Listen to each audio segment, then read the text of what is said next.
ನಮಸ್ಕಾರ. ನಾನು ನಿಮ್ಮ ಅಂಬರೀಶ್ ಸಾವೂರ್ ಮಾಡುವ ನಮಸ್ಕಾರಗಳು. ಮತ್ತೊಮ್ಮೆ ಈ ವಾರದ ಸಂಖ್ಯಾ ಭವಿಷ್ಯದ ಕಡೆ ಸ್ವಲ್ಪ ಗಮನ ಕೊಡೋಣ. ನಾನು ಪ್ರತಿ ವಾರನೂ ಒಂದೊಂದು ವಿಷಯಗಳನ್ನು ಹೇಳ್ತಾ ಬಂದಿದ್ದೀನಿ. ಅದರ ಪ್ರಕಾರವಾಗಿ ಈ ವಾರನೂ ಕೂಡ ನಾನು ಹೋದ ವಾರ ಕೆಲವೊಂದು ಮಾಧ್ಯಮಗಳಲ್ಲಿ ಹೇಳಿದ್ದೆ, ಕೆಲವೊಂದು ಯೂಟ್ಯೂಬ್ ಚಾನೆಲ್ಗಳಲ್ಲಿ ಹೇಳಿದ್ದೆ. 3ನೇ ತಿಂಗಳಿಂದ ಹಿಡ್ಕೊಂಡು 9ನೇ ತಿಂಗಳವರೆಗೂ ತುಂಬಾ ತುಂಬಾ ತುಂಬಾ ಗಂಡಾಂತರಗಳ ಒಂದು ತಿಂಗಳಂತಾನೆ ಹೇಳ್ಬೋದು ಅಂತೇಳಿ.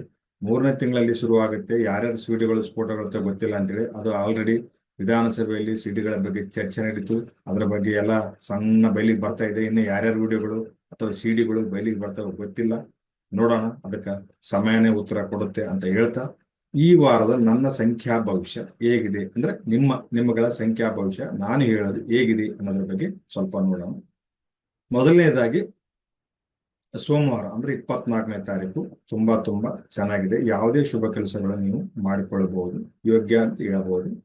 ನೆಕ್ಸ್ಟ್ ಮಂಗಳವಾರ 25ನೇ ತಾರೀಕು 50-50 ಅಂತ ಹೇಳ್ಬೋದು. ಯಾಕಂದ್ರೆ ನಾನು ಹೇಳ್ತೀನಿ 7ನೇ ತಾರೀಕು ಯಾವುದೇ ಶುಭ ಕೆಲಸಗಳು ಬೇಡ ಅಂತ. ವೈಯಕ್ತಿಕವಾಗಿ ಏನಾದ್ರು ಕೆಲಸಗಳಿದ್ರೆ ತುಂಬಾ ಚೆನ್ನಾಗಿದೆ, ಮಾಡಿಕೊಳ್ಬಹುದು. ಮತ್ತು 26ನೇ ತಾರೀಕು ತುಂಬಾ ತುಂಬಾ ಕೆಟ್ಟದಿದೆ, ಯಾವುದೇ ಶುಭ ಕೆಲಸಗಳು ಮಾಡೋದು ಬೇಡ ಅಂತ ಹೇಳ್ತಾ ಇದ್ದೀನಿ. ಅದ ನಂತರ 27ನೇ ತಾರೀಕು ತುಂಬಾ ಚೆನ್ನಾಗಿದೆ. ನೀವು ಯಾವುದೇ ಶುಭ ಕೆಲಸಗಳನ್ನು ಬೇಕಾದ್ರೆ ವೈಯಕ್ತಿಕವಾಗಿ ಆಗಿರ್ಲಿ ಅಥವಾ ಸಾಮೂಹಿಕವಾಗಿ ಆಗಿರ್ಲಿ ಮಾಡಿಕೊಳ್ಬಹುದು, ತುಂಬಾ ಚೆನ್ನಾಗಿದೆ. ನೆಕ್ಸ್ಟ್ 28ನೇ ತಾರೀಕು ಕೂಡ 50-50 ಅಂತಾನೆ ಹೇಳ್ಬಹುದು. ಅಷ್ಟು ಒಳ್ಳೇದನ್ನಲ್ಲ, ಅಷ್ಟು ಕೆಟ್ಟದನ್ನಲ್ಲ, 50-50 ಅಂತ ಹೇಳ್ಬೋದು. ನೆಕ್ಸ್ಟ್ 29ನೇ ತಾರೀಕು ಉಗಾದಿ ಅಮಾವಾಸ್ಯೆ. 29ನೇ ತಾರೀಕು ಅಷ್ಟೊಂದು ಒಳ್ಳೆಯದಲ್ಲ.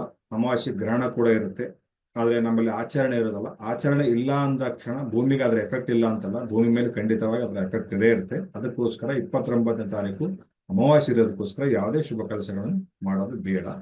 ನೆಕ್ಸ್ಟ್ 30ನೇ ತಾರೀಕು ಉಗಾದಿ ಪಾಡ್ಯ. ಇದು ವೈದಿಕ ರೀತಿಯಿಂದ ನೋಡಿದಾಗ ಅದು ತುಂಬಾ ಚೆನ್ನಾಗಿದೆ. ಉಗಾದಿ ಪಾಡ್ಯ 3 ಮುಹೂರ್ತಗಳಲ್ಲಿ ಇದು ಒಂದು ಮುಹೂರ್ತ. ಬಟ್ ಸಂಖ್ಯಾಶಾಸ್ತ್ರದ ಪ್ರಕಾರ ಇದು ಅಷ್ಟೊಂದು ಒಳ್ಳೆಯ ಮುಹೂರ್ತ ಅಲ್ಲ, ಇದು ಒಳ್ಳೆಯ ಕಾಂಬಿನೇಷನ್ ಅಲ್ಲ. ಯಾವುದೇ ಶುಭ ಕೆಲಸಗಳು ಬೇಡ ಅಂತಾನೆ ಹೇಳ್ತಾ, ಈ ವಾರದ ಹೀಲಿಂಗ್ ಕೋಡ್, ನಾನು ಪ್ರತಿ ವಾರ ಒಂದೊಂದು ಹೀಲಿಂಗ್ ಕೋಡ್ ಹೇಳ್ತಾನೆ. ಈ ವಾರದ ಒಂದು ಹೀಲಿಂಗ್ ಕೋಡ್ ಏನಿದೆ ಅಂದ್ರೆ ಫ್ಯಾಟಿ ಲಿವರ್ ಬಗ್ಗೆ. ಯಾರಿಗೆಲ್ಲ ಫ್ಯಾಟಿ ಲಿವರ್ ಇದೆ, ಫ್ಯಾಟಿ ಲಿವರ್ ಪ್ರಾಬ್ಲಮ್ ಇದೆ, ಯಾರಿಗೆಲ್ಲ ಫ್ಯಾಟಿ ಲಿವರ್ ಇದೆ ಅಂತ ಡಾಕ್ಟರ್ ಹೇಳಿದಾರೋ, ಅದು ಏನ್ ಮಾಡಿದ್ರೆ ಹೋಗಲ್ಲ ಅಂತ ಹೇಳಿರ್ತಾರಲ್ಲ, ಅಂಥವ್ರಿಗೆ ನಾನು ಫ್ಯಾಟಿ ಲಿವರ್ದು ಒಂದು ಹೀಲಿಂಗ್ ಕೋಡ್ ಕೊಡ್ತೀನಿ. ದಯವಿಟ್ಟು ಅದನ್ನು ಫಾಲೋ ಮಾಡಿ. ಹೀಲಿಂಗ್ ಕೋಡ್ ಏನಿದೆ ಅಂದ್ರೆ 2611-351 2611-351. ಈ ಒಂದು ಹೀಲಿಂಗ್ ಕೋಡ್ ಅನ್ನ ನಿಮ್ಮ ದೇಹದ ಎಡಭಾಗದಲ್ಲಿ ನೀಲಿ ಪೆನ್ನಿನಿಂದ ಪ್ರತಿನಿತ್ಯ ಬರೆದುಕೊಳ್ಳುವುದರಿಂದ 3 ರಿಂದ 6 ತಿಂಗಳ ಒಳಗಾಗಿ ಈ ಫ್ಯಾಟಿ ಲಿವರ್ ಸಂಪೂರ್ಣವಾಗಿ ನಿಯಂತ್ರಣಕ್ಕೆ ಬರುತ್ತೆ ಅಂತ ಹೇಳುತ್ತಾ, ಈ ವಾರದ ನನ್ನ ಸಂಖ್ಯಾ ಭವಿಷ್ಯವನ್ನು ಇಲ್ಲಿಗೆ ಮುಗಿಸ್ತಾ ಇದ್ದೀನಿ. ಮುಂದಿನ ವಾರ ನಮ್ಮ ಭೇಟಿ. ಅಲ್ಲಿವರೆಗೂ ನಮಸ್ಕಾರ.